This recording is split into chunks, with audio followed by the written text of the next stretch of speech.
Hello guys, and welcome back to MS Tech Tutorials. And in today's video I'm going to be showing us how to fix the MultiVersus error code, unable to authenticate, try again later. And let's get started. So the first thing it's most likely it is an internet issue. So the first thing you guys can do is to simply just close the game and then try restarting it. And you can also restart your PlayStation or Xbox or PC, whatever. You can also do that just to see if that works. However, if this does not work, it's most likely an internet issue. So just go to settings. You're just going to go to settings, just go to network. First, just test your internet connection to see if everything's working correctly. And yeah, if everything's working good, then you should be good to go. But if it's not, then just go ahead and go to set up internet connection and just change your DNS codes. Or you could also just just change your network.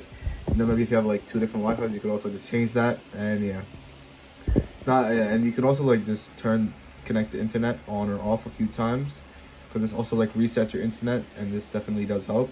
And yeah, so that is basically it for the video. Thank you guys for watching. Make sure to give it a thumbs up, subscribe to the channel, and have a great day.